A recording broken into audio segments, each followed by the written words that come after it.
तो उत्तराखंड में तबाही को देखते हुए उत्तर प्रदेश और बिहार में गंगा किनारे के सभी जिलों को हाई अलर्ट पर रखा गया है। उत्तर प्रदेश के सीएम योगी आदित्यनाथ के निर्देशन पर प्रदेश में गंगा नदी के किनारे 10 मंडलों और 27 जिलों में हाई अलर्ट जारी कर दिया गया। प्रदेश में गंगा नदी के किनारे स्थित सभी जिलों के जिलाधिकारियों, पुलिस अधीक्षकों को लगातार निगरानी के निर्देश दिए गए हैं। परिस्थितियों से निपटने के लिए राज्य सरकार की ओर से राज्य आपदा मोचक बल को भी अलर्ट कर दिया गया है। मुख्यमंत्री ने कहा कि जलस्तर बढ़ने की दशा में गंगा नदी के किनारे बसे लोगों को वहां से तत्काल प्रभाव से सुरक्षित स्थानों पर ले जाया जाए। लोगों से अपील की है कि वो किसी भी अफवाह पर भरोसा न करें, ना ही अफवाह फैलाएं। बिहार में भी आपदा प्रबंधन विभाग और उससे संबंधित अन्य विभागों को अलर्ट पर रखा गया है।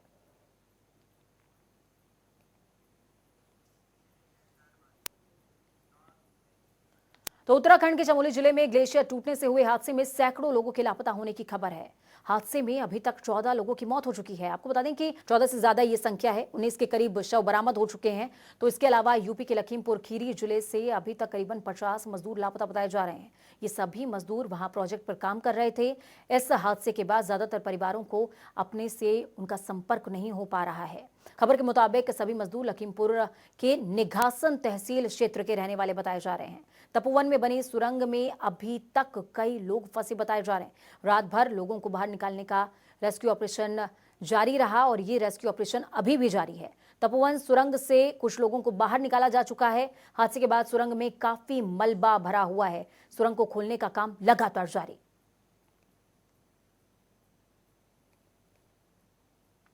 हमें सूचना ये मिली, जैसे बताया गया कि वहाँ सैलाब आ गया है। तो मेरे पास में वहाँ से फ़ोन आया। तो बाद में हमने यहाँ से फ़ोन किया तो उनका किसी का फ़ोन नहीं लगा। हाँ, तब से हम परेशान हैं। कंपनी में काम करते हैं। वो तपोवन में काम करते हैं। तपोवन डैम में तपोवन डैम में जी। हमको यहीं के लड़का खबर दिया, यहाँ के लड़कों ने साथ दिया है। अच्छा, तो यहाँ के लड़कों के साथ ही काम करने गया था आपका लड़का? तो इन परिवारों का दर्द असहनीय है और इस पीड़ा को महसूस भी किया जा सकता है। उत्तराखंड के चमोली में ग्लेशियर के टूटने से बड़ी तबाही देखने को मिली। तकरीबन सैकड़ों लोग इस तबाही से लापता हैं, जिनमें से 5 गोरखपुर के भी रहने वाले बताए जा रहे हैं। इस तबाही में गोरखपुर के 3 लोग लापता बताए जा रहे हैं, जबकि 2 अन्य लोगों के भी लापता होने की जानकारी आपदा पोर्टल पर पाई गई है। आपको बता दें कि पहले के 3 लापता NTPC जोशीमठ तपोवन में वेल्डिंग का काम किया कर रहे थे, जबकि 2 अन्य लापता टनल में काम करते थे। उनकी भी गुमशुदगी की जानकारी है। फिलहाल आपदा प्रबंधन गोरखपुर में इन तीनों के परिजनों ने अपनों की तलाश के लिए प्रयास शुरू कर दिए हैं। लोग लापता है। यहाँ तो ये धनुषधारी करके 50 साल उम्र का है, गोराकास गांव का है, ये लापता है। वेद प्रकाश है, ये 24 साल का है, ये भी नहीं मिला है, उनका संपर्क नहीं हो पा रहा है। नागेंद्र है, ये बुढ़ियाबारी गांव का है, 22 साल का है, ये भी नहीं है। ये एक तरफ एक ओमकार मेटल करके एक कंपनी से काम कर रहे थे, वो NTPC का ही एक फर्म है, उसी का सेवा दे रहे थे। गोराकास में ही ये संभवता है। आज हम लोग कवरेज उठा रहे हैं उनका। उम्मीद है इन लोग का परोजन से हम लोग लगातार संपर्क में है। उम्मीद करेंगे उन लोग का जान को कुछ नहीं हुआ होगा। बट फिर हमारे छोटे भाई थे। अच्छा, क्या करते थे वहाँ बिल्डर के काम करते थे। क्या हुआ है, क्या बात पूरी? वहाँ जो है रहते थे 5-6 महीने से, मतलब वहाँ पर काम करते थे। हमारा घर डोरिया बाजार बुढ़ियाबारी गोरखपुर के रहने वाले हैं। तो क्या आप लोगों ने उनसे कनेक्ट बहुत किए लेकिन फ़ोन नहीं लग रहा है। तो फोन लाइन पर हमारे संवाददाता सुभाष गुप्ता गोरखपुर से हमारे साथ में जुड़ चुके हैं। सुभाष, क्या कुछ अपडेट है आपके पास? देखिए, आपको बता दूं कि ये NTPC जोशीमठ तपोवन में बिल्डिंग का काम करते थे और 3 जो ये लोग लापता हैं वो सहजनवा के रहने वाले हैं। और तकरीबन जो है तीनों लोगों के लापता होने के बाद जो परिजन है वो काफी परेशान है और आज इसको लेकर के जो आपदा पोर्टल के पास गए थे और आपदा प्रबंधन के अधिकारी से मिलकर के इन्होंने जो है संपर्क करने की कोशिश भी की, लेकिन अभी तक कोई संपर्क नहीं हो पाया। जिसके बाद जिलाधिकारी से मुलाकात करने के बाद जिलाधिकारी लगातार उन परिवार के लोगों से उन्होंने आश्वासन दिया है और लगातार जो लापता है उनकी तलाश की जा रही है, उनसे संपर्क करने की कोशिश की जा रही है। क्योंकि एक तरह कह सकते हैं जो उत्तराखंड की जो त्रासदी है, 8 साल एक बाद जो है एक बार फिर से ये त्रासदी देखने को मिला और जो खौफनाक मंजर जो देखने को मिला है, इसमें एक बार फिर से न जाने कितने अपने जो है अपनों से दूर हो गए हैं। इनकी तलाश को लेकर के लगातार जिला प्रशासन भी लगा हुआ है और ऐसे में गोरखपुर से जो तकरीबन 3 लोग लापता हैं और 2 और की जो है पोर्टल पे जानकारी मिल रही है। सभी ठीक को है। लेकर के जिला प्रशासन अभी पूरी तक तरह क्या से जो है इनिशिएटिव तलाश लिया कर गया रहा है? अभी तक क्या इनिशिएटिव लिया गया है गवर्नमेंट की तरफ से? देखिए लगातार सरकार हो चाहे वो जिला प्रशासन हो, लगातार उनसे संपर्क करने की कोशिश कर रहा है और वहां के संबंधित अधिकारियों से भी बातचीत कर रहा है। लेकिन चूंकि इस त्रासदी में अभी कुछ भी क्लियर नहीं हो पा रहा है कि ठीक कौन है। लोग कितने और कहाँ पे फंसे हुए हैं, इसको ठीक लेकर है। लगातार कवायद की जा रही है। ठीक है, चलिए बहुत बहुत शुक्रिया हमारे साथ जुड़ने के लिए, हम जानकारी साझा करने के लिए। उत्तराखंड चमोली के ग्लेशियर में बांध टूटने में यूपी के लखीमपुर खीरी के करीबन 60 लोग गायब होने की आशंका इनकी जताई जा रही है। खीरी के पूरनपुर क्षेत्र में रहने वाले लोगों के घरों में कोहराम मचा हुआ है। तो वहीं विधानसभा नेता प्रतिपक्ष सपा राम गोविंद चौधरी ने सरकार पर गंभीर आरोप भी लगाए और कहा कि बीजेपी सरकार में दैवीय आपदा बहुत आ रही है। पहले लोग कोरोना से परेशान रहे, अब उत्तराखंड की त्रासदी से परेशान हैं। तो वहीं डिप्टी सीएम केशव प्रसाद मौर्य ने हर संभव मदद का भरोसा दिया है। विपक्ष चूँकि मुझे लगता है कोरोना काल में सोता रहा है, इसलिए ऐसी बातें कर रहा है। लेकिन कोरोना का इतना बड़ा संकट होते हुए, महामारी होते हुए भी सरकार ने पूरा प्रयास किया है कि बजट का अधिकांश हिस्सा वो खर्च हो सके। और मुझे पूरा विश्वास है कि अभी हमारा जो लगभग 1 महीने से अधिक का समय और है और इस दौरान हम बजट की अधिकांश राशि खर्च कर पाएंगे। मैं उत्तराखंड सरकार से आग्रह करूंगा कि जितने लोग पता है उनको पता लगावे, जितने लोग चिन्हित हो गए हैं, अचिन्हित हैं, रजिस्टर्ड है, नॉन रजिस्टर्ड है, उनके परिवारों को आर्थिक सहायता देने की कृपा करें। तो उत्तर प्रदेश सरकार उसके परिवार को मदद करे, पूरी मदद करे, मुआवजा दे। उत्तराखंड में एक बार फिर से आफत आई है। रविवार को जोशीमठ में ग्लेशियर फटने से बड़ा हादसा सामने आया। इस प्राकृतिक आपदा में अब तक कई लोगों की मौत हो चुकी है। तो वहीं 200 के करीब लोग लापता बताए जा रहे हैं। ग्लेशियर बता दें आपको कि फटने के चलते नदियों में उफान आ गया। हालांकि सरकार ने कई इलाकों में हाई अलर्ट जारी किया है। 2013 की तबाही के निशान अभी तक लोगों के जहन में ताजा हैं।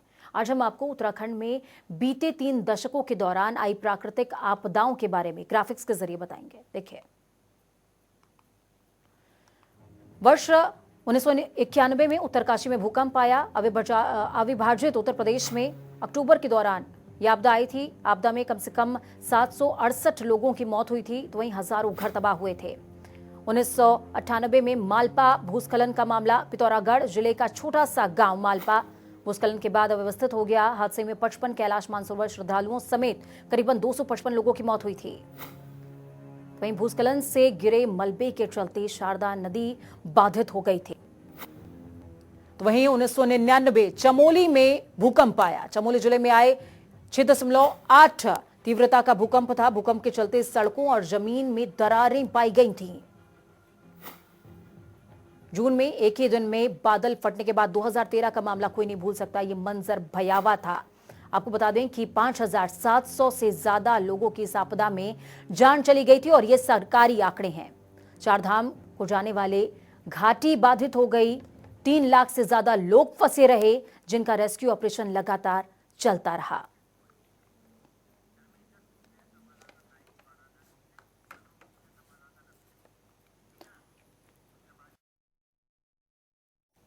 तो लखनऊ से हमारे संवाददाता अनूप हमारे साथ में लाइव जुड़ चुके हैं। धर्मेंद्र चौबे हमारे साथ में लाइव हैं वाराणसी से। ये वाराणसी और मिर्जापुर दोनों की जानकारी हमको देंगे। अनूप, सबसे पहले आपसे समझूंगी, जानूंगी कि क्या कुछ जल शक्ति विभाग की तरफ से इनिशिएटिव्स लिए गए हैं, क्योंकि योगी सरकार ने साफ तौर पर कहा कि 27 जिले हाई अलर्ट। पूजा, उत्तराखंड की त्रासदी के बाद उत्तर प्रदेश में अलर्ट जरूर जारी किया गया था, जिसमें एसडीआरएफ हो, चाहे एनडीआरएफ हो, या फिर एसआई विभाग के तमाम वो आला अफसर हैं, या फिर त्रासदी जो यहाँ पर राहत कंट्रोल रूम जो बना है वहां के जो अधिकारी हैं, उनको लगातार वाच करने के लिए आदेश दिए गए थे। इस तरीके से लखीमपुर खीरी से खबर आई कि करीब 60 लोग करीब वहां से लापता हैं। वाकई पूजा, उनके घर के जिस तरीके से कोहराम मचा है, जिस तरीके से वो लोग परेशान हैं, हालांकि ये जानकारी अभी तक मिल पाई है, करीब 20 लोगों की पुष्टि हो पाई है जो वहां पर काम करते थे। अब यहां से गए लोग, चूंकि जिला प्रशासन यहां से उत्तराखंड से संपर्क कर रहा है, जो हेल्पलाइन नंबर जारी हुआ था उससे लगातार बातचीत चल रही है कि यहां से जो लिस्टिंग तैयार की गई है वो वहां मिलान की जा रही है। तो वहीं वहां जो स्थानीय जो एनडीआरएफ, एसडीआरएफ के साथ जो सेना है उसको भी लगा दिया गया है।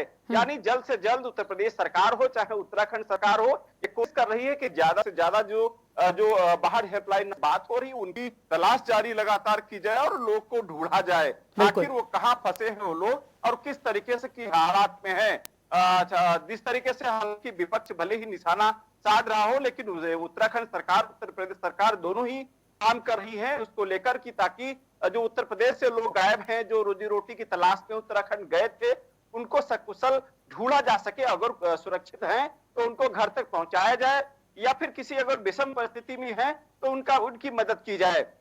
अब देखना यह होगा कि जिला प्रशासन लखीमपुर खीरी का या फिर गोरखपुर का या फिर वाराणसी का जो लगातार उत्तराखंड के मॉनिटरिंग में लगा हुआ है या संपर्क में लगा हुआ है, कितनी कामयाबी मिल पाएगी ये फिलहाल आने वाला ठीक है। वक्त तय अनूप, करेगा। आपने बनारस का जिक्र किया है। धर्मेंद्र हमारे साथ में लाइव जुड़े हुए हैं। धर्मेंद्र से मैं जानना चाहूंगी, समझना चाहूंगी, धर्मेंद्र, गंगा के स्तर में कितना परिवर्तन आया है? साथ में मिर्जापुर से जुड़ी भी अहम जानकारी दीजिए कि जो तटीय क्षेत्र हैं उनके लिए किस तरह के प्रबंधन किए गए हैं, साथ में क्या लोगों को शिफ्टिंग का काम शुरू किया गया है, क्योंकि कहा जा रहा है कि गंगा का जो लेवल है वो दुगना हुआ है।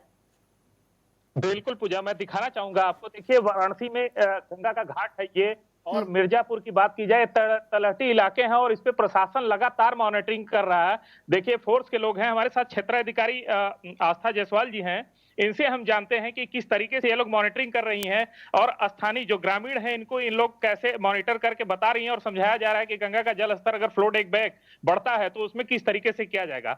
आस्था जी, स्वागत है आपका जनता टीवी में। ये जो गंगा का जल स्तर ग्लेशियर फटा है उसको लेकर तमाम कवायद की जा रही है, सरकार ने अलर्ट पे रखा है, तो किस तरीके से आप लोग स्थानीय लोगों को जो तलहटी इलाके में इनको बताया जा रहा है, कैसे आप लोग मॉनिटर कर रही है? पहले तो हम उन क्षेत्रों को पहले विजिट कर रहे हैं जो गंगा के तटीय क्षेत्र में आते हैं, फिर जो वहाँ के प्रधान हैं या फिर और सावधान लोग हैं उन्हें बता रहे हैं कि किस तरह की प्रिपरेशन करें, अगर गंगा का स्तर घटा है तो किस तरीके की दिक्कतें आ सकती हैं वो हमें सूचित करें, हमें बताएं, ताकि जो भी पहले से प्रिपरेशन जो की जा सकती है उसको की जा सके। तो आप देख रही थी जैसा कि सीओ क्षेत्राधिकारी मैडम हमें बता रही थी। धर्मेंद्र इनसे ये भी पूछिए कि क्या रेस्क्यू टीम भी गठित की गई है, क्योंकि जब मेला वाला क्षेत्र होता है या कुंभ के दौरान भी हमको देखने को मिलता है कि रेस्क्यू की टीम गठित की जाती है, गोताखोरों की एक टीम निर्धारित की जाती है, तो ऐसा कुछ क्या गठित किया गया है क्या इन क्षेत्रों में? क्या मैडम इस क्षेत्रों में रेस्क्यू टीम वगैरह किस तरीके से मॉनिटर करेगी या गठित की गई है कि अगर आपदा गंगा का फ्लोट बढ़ जाता है जल स्तर, तो किस तरीके से आप लोग कैसे रेस्क्यू कराएंगे? वैसे तो हर जगह रेस्क्यू टीम होती है, यहाँ पे भी है, वाराणसी में भी, और अगर कोई ऐसी स्थिति होती है जब हमें लगेगा कि रेस्क्यू कराना है या इस तरह से, तो हम इन्फॉर्म कर देंगे और टीम आ जाएगी। तो पूजा, आप जैसा कि सुन रही थी, रेस्क्यू टीम प्रॉपर मॉनिटर कर रही है। क्षेत्राधिकारी सीओ थी हमारे साथ, बता रही थी आस्था जी, और हमारे साथ स्थानीय इधर के थाना चौबेपुर जनपद वाराणसी का पड़ता है, क्योंकि गंगा का तलहटी इलाका है, तो हमारे साथ यशो चौबेपुर हैं और इनसे भी हम जानते हैं कि किस तरीके से ये लोग मॉनिटर कर रहे हैं क्षेत्र में, चूंकि क्षेत्राधिकारी महोदय लगातार कर रही है और यशो चौबेपुर हमारे साथ हैं, इनसे भी हम जानते हैं कि क्या है और कैसे मॉनिटरिंग कर रही है, कैसे गश्ती दल आपकी चल रही है। जनता टीवी सर स्वागत है। ये जो गंगा में ग्लेशियर फटा है और इससे गंगा का फ्लोट बढ़ा है, तो किस तरीके से आप मॉनिटर कर रहे हैं और क्या मतलब ये क्षेत्रों में किस तरीके से रेस्क्यू टीम या जो भी कराना हो, अगर कराना हो तो कैसे करेंगे? गंगा के तट के गांव के प्रधानों, चौकीदारों और अन्य लोगों को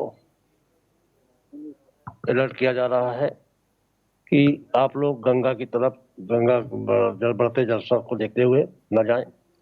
आगामी पश्चिमी वाहिनी स्नान के लिए भी हम इस गंगा तट का निरीक्षण कर रहे हैं, और अगर गंगा का स्तर बढ़ता है तो श्रद्धालुओं को भी रोकेंगे, उनके लिए बैरिकेटिंग करा करके, ताकि गहरे पानी में। चलिए, बहुत बहुत शुक्रिया धर्मेंद्र हमारे साथ जुड़ने के लिए, हम जानकारी साझा करने के लिए। अनूप, आपका भी बहुत बहुत शुक्रिया, आप राजधानी से हमारे साथ में जुड़े, जल शक्ति विभाग से जुड़ी तमाम जानकारियां आपने साझा करी।